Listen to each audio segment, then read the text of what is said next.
রাষ্ট্রশঙ্কর YouTube channel হইতে হৃদয় রেখার গতি থেকে হৃদয়বৃত্তি নিয়ে আলোচনা করছি। কারো হৃদয় রেখা বুধস্থানের পার্শ্ব থেকে অনামিকা আঙুলের মধ্যস্থানের নিচে রবি স্থানে শেষ হলে তার মধ্যে প্রেম, প্রীতি, ভক্তি, জ্ঞান কম থাকবে এবং দয়া, উদারতা, সহানুভূতির মানসিকতাও কম হয়। হৃৎপিণ্ডের দুর্বলতা হয় ও ভীতু ভাব হয়ে থাকে।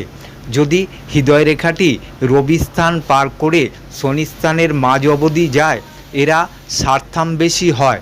ফলে সদ্গুণ, সৌজন্যতা, প্রেম, প্রীতির পিছনে নিজস্ব স্বার্থকে প্রতিষ্ঠিত করে, আর স্বার্থের পরিপন্থী কোনো কিছু হলে তা পরিহার করতে চায়।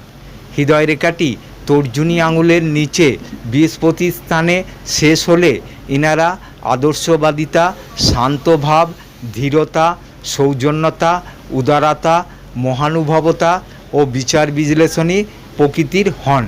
অপরদিকে হৃদয় রেখাটি বুধ ক্ষেত্রের পার্শ্ব থেকে তর্জনী বা বৃহস্পতি স্থান ভেদ করে আরও এগিয়ে গেলে এমন ব্যক্তি আত্মম্ভরিতায় নিজেকে অযথা অতি উচ্চভাবে এবং মহৎভাবে সৎ, জ্ঞানী ও বোঝদার প্রকৃতির ভাবে অন্যের থেকে, এবং প্রতারণা প্রবণতাও এদের মধ্যে থাকে। ফলে সমাজ সংসারে সহায়ক হয় না।